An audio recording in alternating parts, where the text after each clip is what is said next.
Nanguna ang pinagbidang teleserye ni na Richard Gutierrez at Daniel Padilla na incognito sa most watched Filipino TV show ng Netflix para sa unang 6 na buwan ng 2025.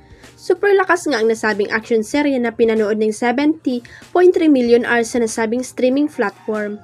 Puring-puri ng viewers ang mahusay na pag-arte ng star-studded cast na kinabibilangan din nina Maris Tracal, Kyla Estrada, Anthony Jennings, Ian Veneracion at Baron Geisler. Maliban sa mahusay na pagganap ng cast ay bet na bet din ng viewers ang story ng serye na very episodic ang bawat misyon na pinapalabas, world class at bagong mga stunt at action scene nito at mga gandang location ng serye.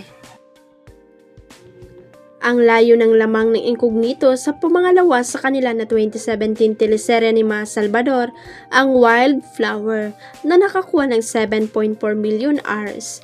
Pangatlong huling teleserye ng Josh Lea love team nina Joshua Garcia at Julia Barreto noong 2018 ang Now and Forever. Local title ngayon at kailanman na mayroong 6.9 million hours. Binahagi ni Seiya Naranilla ang kanyang success story dahil sa pagiging masinop sa pera ng lola niya na si Dulce Naranilla na siyang nag-manage na kanyang kinita mula sa kanyang unang big role sa teleseryeng May Bukas Pa noong 2009. Sa panayam niya kay RG Diaz sa YouTube vlog nito, ikwento ni Seiya na 8 taong gulang pa lang siya nang gumanap bilang si Santino pero hindi pa niya alam na halaga ng perang kinikita niya noon. Noong time na yun po kasi hindi po ako aware na kumikita na pala ako ng mga ganong kalaking halagang pera. So sobrang laki ng rulang lula ko sa buhay ko kasi siya yung kahit papano nag-invest sa mga ganito ganyan. Ani ni Seiya. Ayon pa sa aktor, karamihan sa mga pinapasok ng kanyang lula ay sa real estate. Tapos yon pinakalat-kalat niya investment dito, investment dyan. So nung siguro mga 15 to 16 years old pa lang ako, nagkaroon ng awareness sa mga ganung bagay na okay, gusto ko itong i-handle. Parang ganun, okay, hawakan ko na yung pera ko.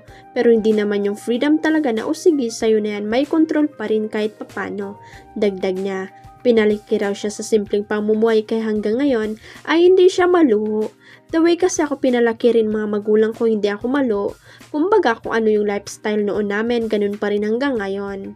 Hindi masyadong magastos, kung ano lang yung mga kailangan mo, hindi yung mga gusto mo. Parang doon mo rin titimbangin at hindi gusto ko lang to, hindi ko to kailangan. Hindi ko siya bibilin pero kapag kailangan mo, bilhin mo, sabi pa ng aktor.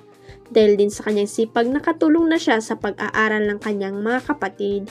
Yung sumunod po sa akin, natapos na niya yung course niya ngayon. Tapos yung bunso po namin, ongoing pa po yung schooling niya ngayon.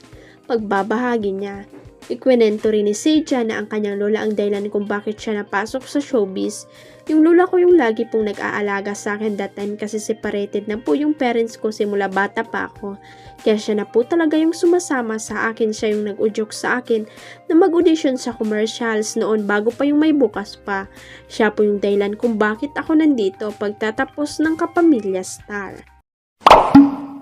Huwag kalimutang i-click ang subscribe button at i-ring ang notification bell para sa latest at legit chika updates.